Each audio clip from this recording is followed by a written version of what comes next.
Imagine taking your future mother-in-law wedding dress shopping. You want to include her, you want to be nice, and so you're standing up on the podium, just kind of taking it in, swooshing back and forth. I mean, you're in your wedding dress. This is such a surreal moment. And that's when you hear fat, ugly. Not once, but a few times. And now this same woman, 2 Easters ago, so not last weekend, but 2 Easters ago, this is the same woman that kept taking your new baby out of your arms, even after you told her, this is a really busy house, this is a big event, I'm having some postpartum stuff go on, I just need to hold my baby. She keeps taking the baby out of your arms, your baby, and calling herself mommy. Come to mommy. You love mommy more, right? Come with mommy. We're going to go check on the food in the kitchen. She kept doing this over and over, and this is happening to one of you.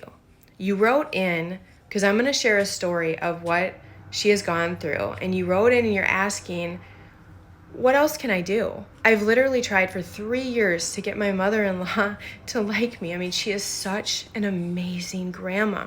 She loves my fiance so much, but she is utterly cruel to me. And I don't know what else I can do to try to get on the same page as her. So this is Jennifer's story.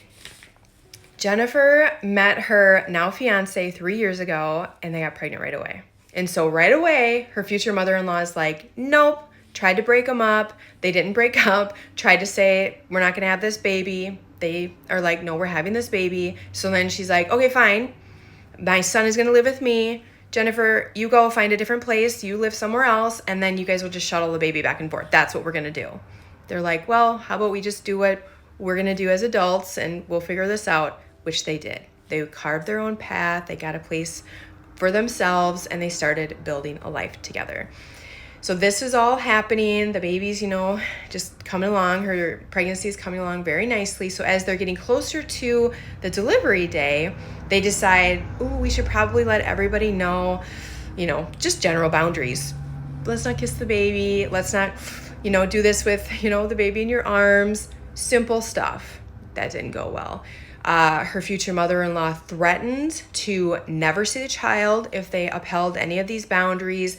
There was a huge blowback. She accused Jennifer of trying to take away her son, trying to keep her grandchild away. That was the first huge blowback after, obviously she tried to end the relationship right from the start, but that was a big event. After the baby is born, Jennifer's still trying, so she goes to visit her mother-in-law at work with the baby so she can see him. She goes over 2 to 3 times a week so that they can have dinner all together. Never once does her future mother-in-law call to see, can I come over to your house? Can I come see my grandson? None of that. It's always Jennifer putting in the effort.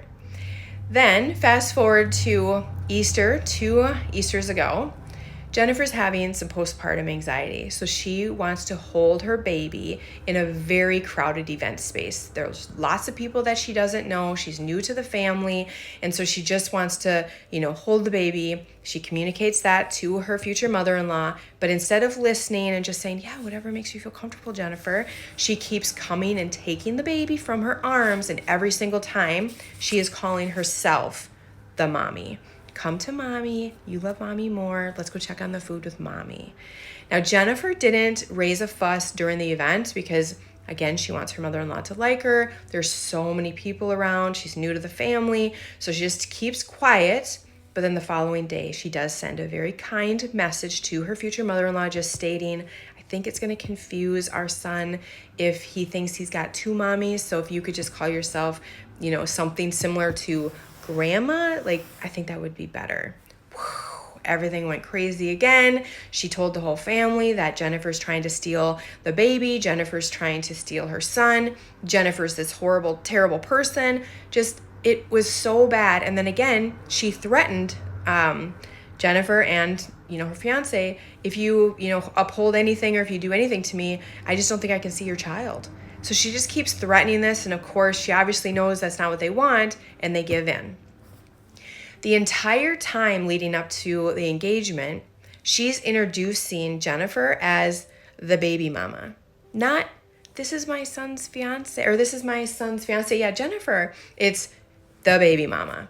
And when they got engaged, she made a speech, a toast, and announced like her son's name and not Jennifer. So she's basically like, oh my gosh, let's raise a toast to Jonathan and Sarah. Oh, I mean, Jennifer.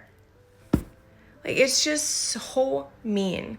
And then the final straw was, again, Jennifer keeps trying. So she invites her future mother-in-law and her fiance's 2 grandmas to go wedding dress shopping. Those are the 3 people she had by her side. So when she's standing on that podium, postpartum, right? I don't know about you, but I had a lot of, my body changed a lot.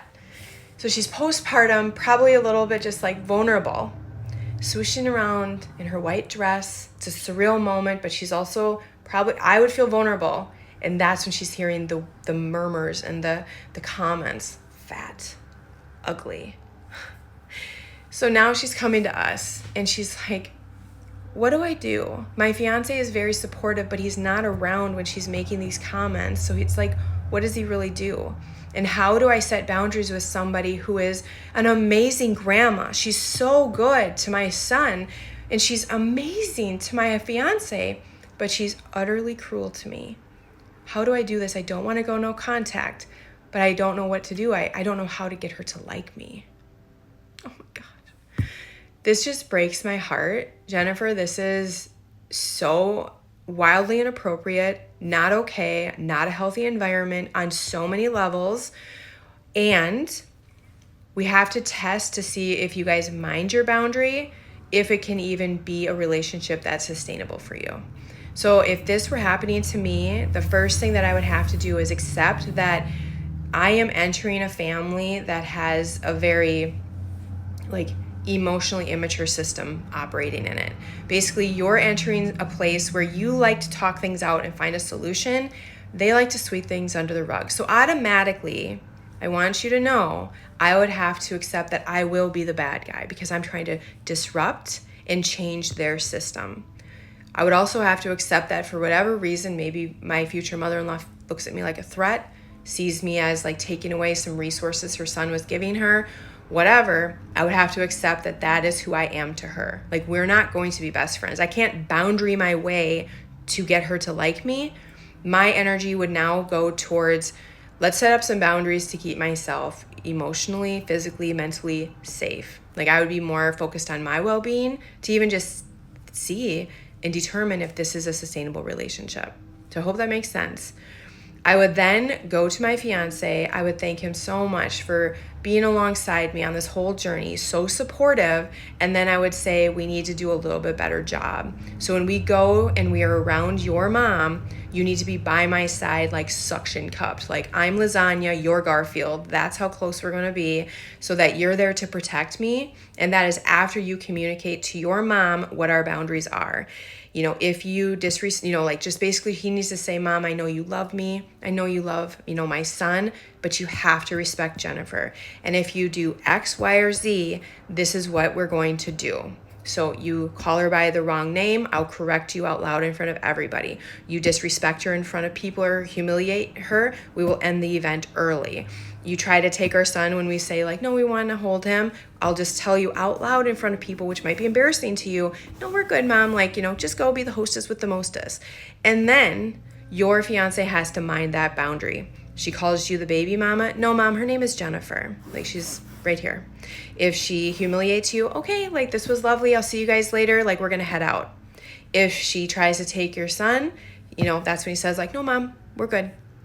That's what he needs to do with you, and that's where my energy would be focused if this were my situation. I hope that makes sense. There's going to be some grieving involved because I know you had your hopes of having a mother-in-law who treasured you. You sound like an absolute treasure.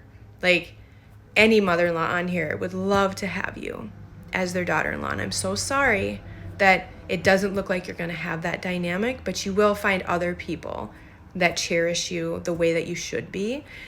That's just my insight. That is what I would do if this were my situation. What would you do?